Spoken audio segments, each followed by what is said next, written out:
We are back. Time for another film study. This time we are analyzing the USC defense taking on Iowa this week, which is going to be a very physical test. Iowa has one of the best offensive lines in the country, probably going to win the Joe Moore Award. They've got two very capable backs led by Kamari Moulton, who's been fantastic this year. And they're going to run the piss out of it because that's what Iowa does. And when I went back and watched the tape, USC against Notre Dame earlier this year, I identified some mismatches, especially USC being a little bit stubborn, bringing that extra safety down into the box and stopping Notre Dame in the run game. Because Notre Dame had their fourth highest rush grade of their entire season in that game against USC. They ran it for 315 yards, 7 yards per carry, 3 touchdowns. Love went off, 228, 9.5 yards per carry. Price also a really good game, 87 yards, 6.7 per tote. So you're probably asking, well, USC's favored in the game, so if they have a lead, the run game might not be a factor. I don't know if that's the case. Because Iowa, again, will run the piss out of it, whether they're behind, whether they're ahead. They've got a 56% run rate this year, which is the second highest in the Power Four. So I think this Iowa offensive line, very talented. Locke, Stevens, Jones at center. He's going to be a Sunday player. Piper and Dunker. This is a very big, very physical Iowa offensive line. And again, when we show you the tape, Notre Dame against USC, there's going to be opportunities, I think, to run the football against this Trojans defense on Saturday. So enough yap. Let's go to the tape. The reason that I kept the down distance in this particular instance because I want you to just see where we are down a distance wise, right? Like when I analyze tape, how I was taught, down distance formation. Those are the first three things you think about when you're trying to identify or analyze anything in college football. So obviously this is early in the first quarter. USC's already got the lead. This will be Notre Dame's first possession. It's 2nd and 10 at the 25-yard line. And the first thing I want you to notice here, too high safety. Now it's 2nd and 10. It's kind of a passing down. So doesn't shock me that USC's in too high. Also, formation, 4 wide receivers. This is actually 10 formation, 1 running back, no tight ends. And to me, this is a passing down, right? Like USC should be worried about the pass. They're spread out wide. And what are we going to see them do? They're going to run a little bit of zone power. So what you're going to see is this is actually a tight end who's going to come in motion. Let's get him in motion there, CJ. There it is. So that's your tight end, and he's going to come in motion. So now you're in more of a traditional 11 personnel, right? 3 wide receivers, 1, 2, 3, 1 running back, and then the 1 tight end here. So 11 personnel, 1 running back, 1 tight end, 1, 11 personnel, 3 wide receivers. So this is a very traditional formation that you'll see a lot of NFL teams run. You'll see a lot of college teams run it. Passing, it usually means you're passing, especially on 2nd and long. But what is Notre Dame going to do here? They're going to run a little zone power. And the first thing I want you to notice is this safety who was up over here. Oops. This safety who was up over here has now crashed into the box. The problem is he has overcommitted to this side, which has opened up a massive lane right here. And great job by Jeremiah Love, right? He presses the hole, comes to balance about a yard or so behind the line of scrimmage. He lets it develop, and then bang, he sees the hole, runs right through it. And then the rest of it is all speed and all Jeremiah Love. So that's Bishop Fitzgerald, number 19, who is the safety that kind of didn't run the play or didn't align himself properly with stopping the run. So here he is right here in the corner of the screen. I'm circling myself there, so you can't really see. But let's get this play into a little bit closer to being run here. So there's 19.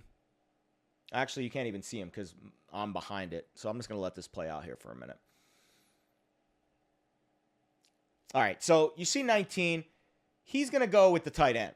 And I think that's the thing that we need to kind of understand here. I'm sure the safety all week was saying, this tight end who's going to come across the formation, you need to follow him because that's where the run's going to go.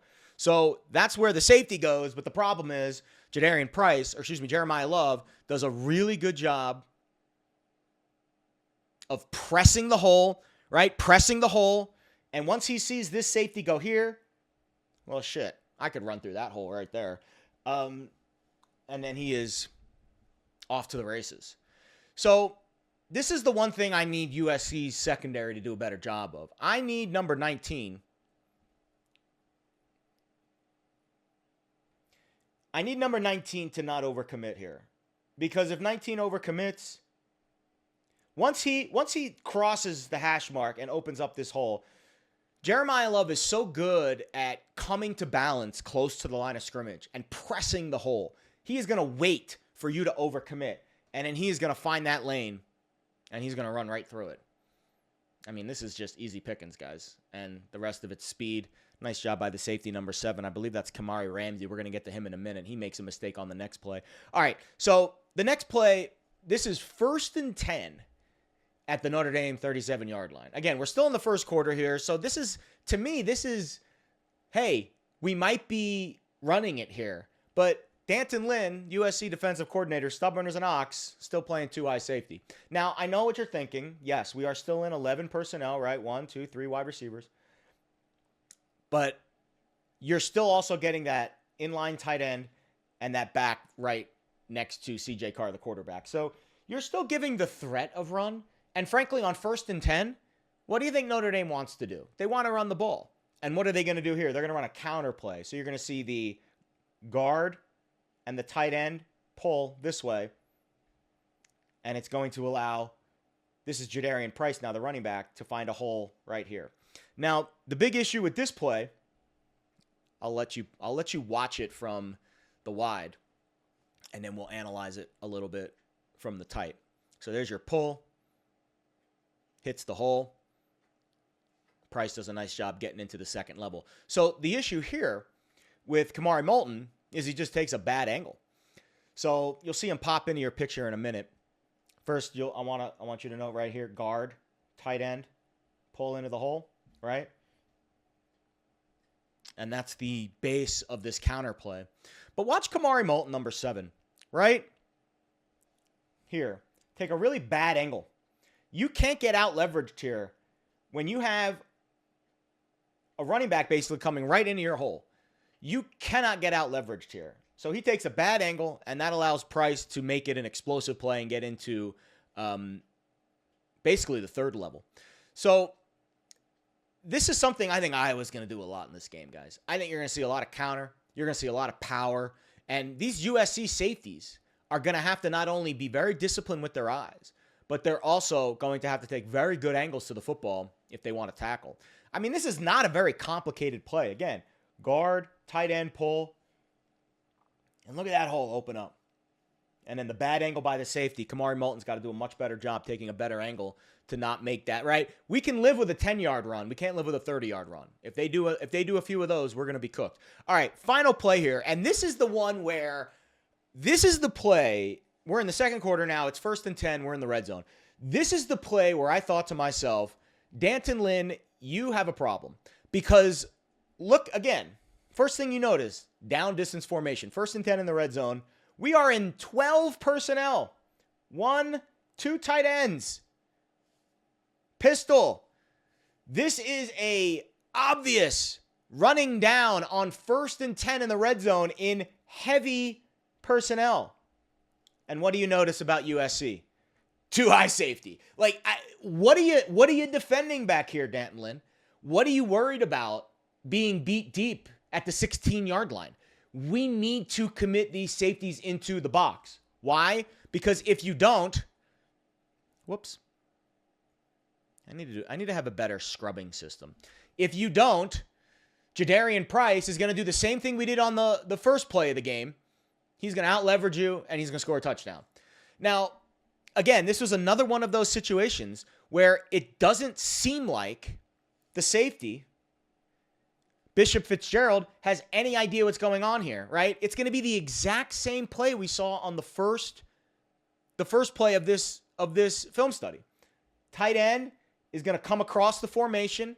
It's going to be a power zone look. The running back, Jadarian Price, is going to press the hole, come to balance, and wait for this safety to overcommit. and then he's going to have a wide open lane on the backside. This is easy pickings for Jadarian Price. Watch Fitzgerald again, overcommit, runs with the tight end, and then he leaves himself out leveraged, and Price easily beats the USC secondary to the pylon. So when I talk about physicality in college football, Iowa's got to be one of the most physical, mentally tough teams in the sport. Now, they're going to be challenged in this game defensively because USC with Jaden Mayava is going to throw it down the field, and they might be in a negative game script, and they might not be able to control the clock, control the tempo, and run the ball, kind of like they did last week against Oregon, which was a very close back-and-forth game. The question is, can Iowa's defense hold up enough to keep this one close so they can keep the running game and make it a factor? And two, can they pick themselves up off the mat? Because that was a gut punch last week. They probably thought they won that football game against Oregon. They lost it. It was their third loss. They're probably out of the college football playoff race. But I trust Kirk Ferentz to get his team up for this game because that's what Kirk Ferentz does. He is an elite motivator, an elite coach, and his teams are mentally tough. But this is a really tough matchup this week because Iowa's going to slam it right down USC's throat. And based off of what I see with their run fits, there's some issues here in the back. The safety's got to be a little bit better. The linebackers have to tackle. And for the love of God, Danton Lynn, would you bring that safety down into the box? You're not worried about Iowa beating you deep. And maybe that's the one thing different in this game than the Notre Dame game, whereas C.J. Carr and some of those Notre Dame receivers, Malachi Fields, they were a little bit concerned that they were going to get beat deep. But the Trojan secondary has been fantastic this year, probably because they play a lot of soft zone and they don't let anything behind them. But if USC does not bring that extra safety down into the box, I could see them having a lot of issues stopping the Iowa run game on Saturday against the Hawkeyes. All right, that's going to do it for this film study. Hope you learned something today. Don't forget, hit the thumbs up button, like, subscribe on your way out. I love you. Goodbye.